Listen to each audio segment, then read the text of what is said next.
पांडवों की स्वर्ग यात्रा का वर्णन महाभारत के आखिरी भाग में मिलता है, जिसे महाप्रस्थानिक पर्व कहा जाता है। इस पर्व में पांडवों की स्वर्गराज यात्रा का विस्तार से वर्णन है। महाभारत का संक्षिप्त परिचय। महाभारत एक प्राचीन भारतीय महाकाव्य है जिसमें कौरवों और पांडवों के बीच का संघर्ष मुख्य विषय है।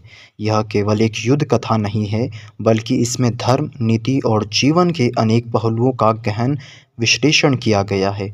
महाभारत के अंत में पांडवों ने अपना राज्य युधिष्ठिर के नेतृत्व में स्थापित कर लिया था और भगवान श्री कृष्ण के निर्वाण के बाद उन्होंने राज्य त्याग कर स्वर्ग की यात्रा का संकल्प ले लिया। महाप्रस्थानिक पर्व का विवरण। राज्य त्याग और यात्रा की तैयारी। भगवान श्री कृष्ण के निधन के बाद युधिष्ठिर ने महसूस किया कि उनका समय भी समाप्त हो रहा है। उन्होंने अपने भाइयों भीम, अर्जुन, नकुल और सहदेव और पत्नी द्रौपदी के साथ मिलकर हस्तिनापुर के सिंहासन का त्याग कर दिया। युधिष्ठिर ने अभिमन्यु के पुत्र परीक्षित और राजा घोषित कर दिया और स्वयं स्वर्ग की ओर यात्रा करने का निश्चय कर लिया। स्वर्ग की यात्रा। द्रौपदी ने सफ़ेद वस्त्र धारण किए और हिमालय की ओर चल पड़े। यह यात्रा उनके जीवन के अंतिम चरण की यात्रा थी, जिसे महाप्रस्थान कहा गया है। उनके साथ एक कुत्ता भी चल पड़ा जो युधिष्ठिर का साथी बना। द्रौपदी का पतन। यात्रा के दौरान सबसे पहले द्रौपदी का पतन हुआ। जब भीम ने युधिष्ठिर से पूछा कि द्रौपदी क्यों गिरी, तो युधिष्ठिर ने कहा कि उसके पिछले कर्मों का फल है। द्रौपदी का पतन इसलिए हुआ क्योंकि वह अर्जुन से अधिक प्रेम करती थी और अन्य पतियों के प्रति सम्मान भाव नहीं रख पाई। सहदेव का पतन। द्रौपदी के बाद सहदेव का पतन हुआ। युधिष्ठिर ने बताया कि सहदेव के पतन का कारण उसका अहंकार था। सहदेव को अपने ज्ञान पर अत्यधिक गर्व था और यही उसकी कमजोरी बनी। नकुल का पतन। इसके बाद नकुल का भी पतन हुआ। युधिष्ठिर ने भीम को बताया कि नकुल अपने सौंदर्य पर गर्व करते थे, इसलिए गिर पड़े। नकुल की यही कमजोरी सामने आई। अर्जुन का पतन।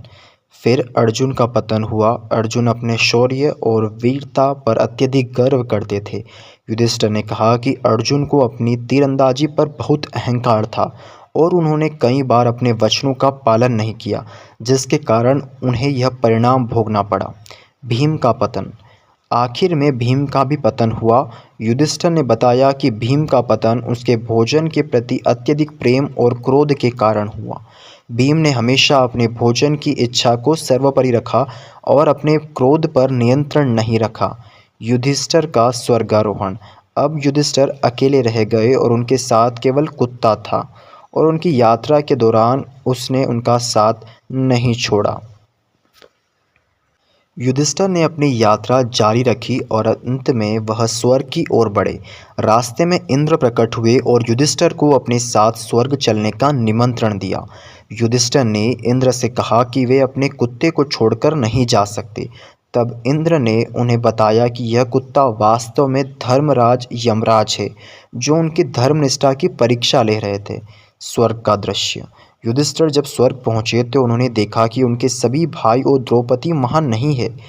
उन्हें बताया गया कि उनके भाई और द्रौपदी नरक में हैं। युधिष्ठिर ने यह बात सुनकर स्वर्ग का त्याग कर दिया और अपने भाइयों के साथ रहने का निश्चय कर लिया। पांडवों की स्वर्ग यात्रा एक महत्वपूर्ण और गहन धार्मिक घटना है, जो न केवल उनकी आत्मा की मुक्ति का प्रतीक है, बल्कि यह भी दर्शाती है कि जीवन में धर्म और सत्य का पालन कितना महत्वपूर्ण है। युधिष्ठिर की धर्मनिष्ठा और सच्चाई उन्हें स्वर्ग तक ले गई, जबकि उनके भाइयों और द्रौपदी की कमजोरी ने उन्हें पहले कठिनाइयों में डाला। इस यात्रा का संदेश यह है कि मनुष्य अपने कर्मों का परिणाम अवश्य भुगतना पड़ता है, अतः यह सत्य और धर्म की विजय होती है। सांसारिक मोह का त्याग। महाप्रस्थान का एक और महत्वपूर्ण संदेश यह है कि सांसारिक मोह और माया का त्याग करके ही आत्मा की प्राप्ति की जा सकती है। पांडवों ने अपनी संपत्ति और सभी सांसारिक बंधनों का त्याग किया और स्वर्ग की ओर प्रस्थान किया। यह संदेश देता है कि अतः सब कुछ छोड़कर आत्मा की मुक्ति ही मनुष्य का अंतिम उद्देश्य होना चाहिए। युधिष्ठिर का आदर्श चरित्र। युधिष्ठिर का चरित्र महाभारत में एक आदर्श राजा, भाई और धर्मनिष्ठ व्यक्ति के रूप में प्रस्तुत किया गया है। उनकी सत्यनिष्ठा, धर्म का पालन और निष्कपटता उन्हें एक आदर्श व्यक्ति बनाते हैं। उन्होंने हर परिस्थिति में धर्म का पालन किया और अपने भाइयों और प्रजा के प्रति अपनी जिम्मेदारियों को पूरा किया। महाप्रस्थानिक पर्व का साहित्यिक और सांस्कृतिक महत्व। महाभारत भारतीय साहित्य का एक महत्वपूर्ण महाकाव्य है। इसका महाप्रस्थानिक पर्व, जिसमें पांडवों की स्वर्ग यात्रा का वर्णन है, साहित्यिक दृष्टि से अत्यंत महत्वपूर्ण है। यह पर्व न केवल कथा के रूप में महत्वपूर्ण है, बल्कि इसमें निहित दार्शनिक और नैतिक संदेश भी अत्यधिक और अत्यंत मूल्यवान है। धार्मिक और सांस्कृतिक महत्व। महाप्रस्थानिक पर्व का धार्मिक और सांस्कृतिक महत्व भी अत्यधिक है। यह पर्व भारतीय धर्म और संस्कृति में धर्म, सत्य और आत्मा की मुक्ति के महत्व को दर्शाता है।